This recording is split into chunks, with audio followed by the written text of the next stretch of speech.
Joined by Sports Director Matt McCoy, and on the live line, Captain for your Columbus Blue Jacks, Nick Foligno. Nick, appreciate the time this morning, my man. Absolutely. So, there's so many questions that rattle around in my head. When I had Jody Shelley on to talk right after you guys swept the first round, my only question is, are you kidding me? I mean, it seemed like it caught so many people so off guard. You're playing the team with the best record in hockey, and, you just go in there and just dominate. So I guess my question is, is that kind of dimmed down by today, and are you really focusing on round two to keep the momentum going? Or is there a little piece of it that's still like, it's party time? No, that's gone away. I think that's what's been nice about this little break that we've had.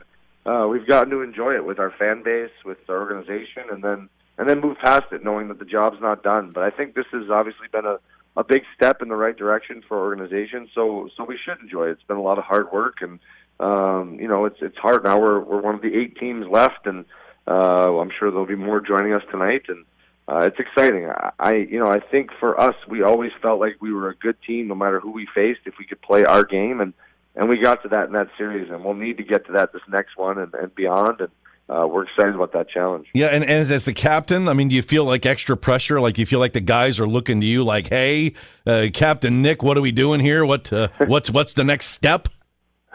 If they are, then I haven't done my job, I guess. So. No, you know what? I love this time of year, obviously. This is where I think I thrive. And, you hope you can pull them along, but I think you look around that room, and there's not one guy you really have to tug on. Everyone knows what's at stake and what's expected of them this time of year. And I think that's why you saw us play the way we did. Everyone's roles were defined.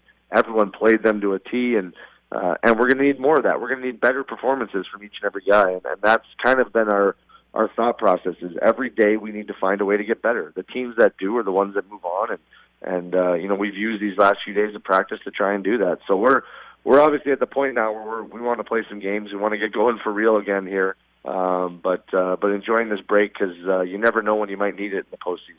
How special, Nick, has been the fan reaction? Yesterday's scrimmage, 5,500 people on a Monday morning show up to watch you guys practice. I saw the note in The Athletic of you coming home and there are brooms attached to your garage and stuff like that. The way the city has embraced what you did in round one and now hoping for more against either Boston or Toronto and beyond, what has that been like? It's been unbelievable. I think it's better than we imagined, and a long time coming for a lot of people. The fan base, even the people in the organization from day one, whether they're in the organization or working the arena or helping out at games, you could just see what it meant. I looked around the crowd as we were celebrating on the ice, and people are hugging, crying. It's so great what sports does and what your hometown team can do for a city, and I think the amount of support that we've gotten from day one in this city, it's nice to be able to pay it back and do it with the fans. And I think that's what we kind of carry into this next round is that feeling. That's going to drive us. We want to see that again. We want to see the crowd even louder if that's possible. Like you said, look at the people showing up on a Monday morning to come cheer us on in a scrimmage.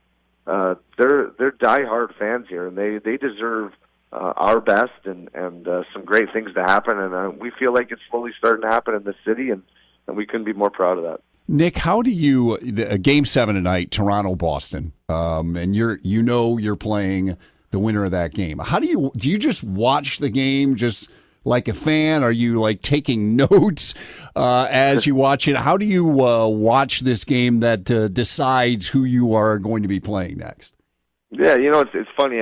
We know these teams pretty well already just from playing against them throughout the year. And, I'll watch tonight, obviously, just to kind of get an idea of who we're playing or how things look. But and also, we're all fans of hockey, so it's a great sport to watch this time of year especially. And but, yeah, you'll pull things. You see guys and their tendencies.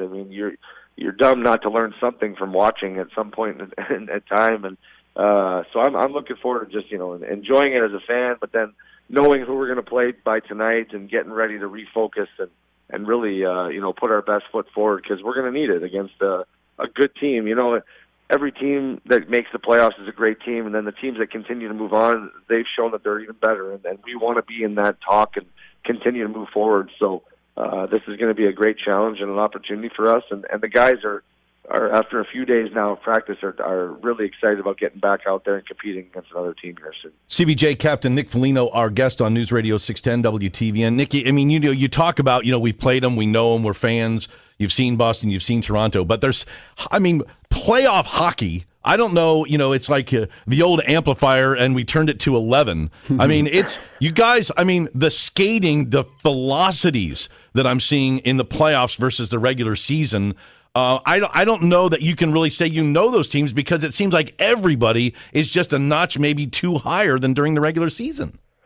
Yeah, it's impressive. I mean, the way we skate already, and then to amp it up with, I think, just the magnitude of every play is crucial to your season. Everything is magnified in the postseason, and I think that's why the hockey just gets so much better, because there's so much care and concern behind every play, and every stride, and every shot. So it's fun to be a part of, and like you said, you're getting a team that's probably supered in a way in how they play because of what they're doing and who they are, and but they all have tendencies. We all have tendencies, and we all have what makes us successful. And I think you saw us, the way we played, because I don't like to talk for other teams, but just the way we played, I think we maximized on that. Yeah. I think we became a better version of ourselves, which is what you need to do, and we got to find a way to do that again. And it really seemed, Nick, like the key to your success was clogging up the middle. People that don't even know hockey are like, man, they are just like camping out in the middle and the puck's out on the side. It's like, can you not just play like that all year and win like 8 million games in a row? That's the hard part is, it works for some teams, and you got to find a way to play different for others. As much as, that was the recipe for Tampa, just in their style, and we're going to have to refocus and figure out how to play against either Toronto or Boston. And I do agree, though. I think it made life a lot easier on our defense, on our goalie, on ourselves, and hopefully that's a great learning curve for a lot of guys in our team. That no, you still can get offense from playing defense, and this time of year especially, it's magnified, and you're seeing that the result of that was maybe not what we expected, but what we're capable of, and that's exciting for our group going forward. Nick, can you speak of the unpredictability of the NHL playoffs? Because it's one of the things I love about the NHL. The NBA playoffs are going right now. There's no drama. Everybody can write down who's going to win the first round series. But you guys took out Tampa Bay. Colorado took out Calgary. Nashville was eliminated last night. 3 of the 4 division winners are out. And Washington, by the way, has a 7th game against Carolina coming up. What is it about the NHL playoffs that makes it so unpredictable and you can't just pencil in who's moving on?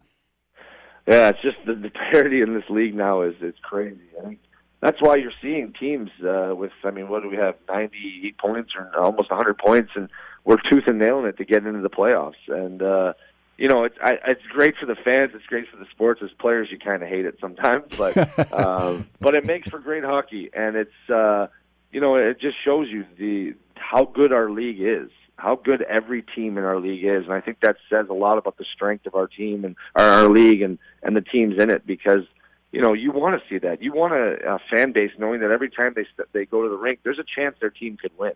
And I think you're seeing that in the playoffs. And, I wouldn't have envisioned the way it's gone down, but it's not surprising. You play against all these teams, and on any given night, if you can get to your game better than the other team, you're going to have a chance to win. And you're seeing that from these upsets and these series. And Big time.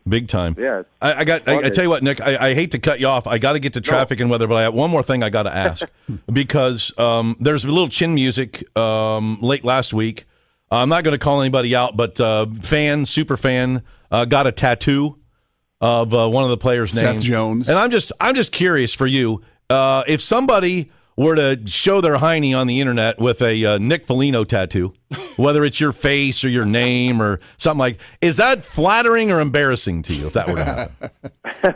if it's a guy, I don't know. If it's a girl, I feel like I still got it. You know. I think it's hey, any way the fans want to support us, we'll take it. I think I saw that story. I thought it was hilarious, and just goes to show you how crazy our fans are, and we love them. Absolutely. My friend, you are welcome here anytime. I hope you'll Nick. stop when you've got time, but now get after round 2 because we're ready for some more Jackets wins. That's your captain, Nick Foligno, on News Radio 610 WTVN.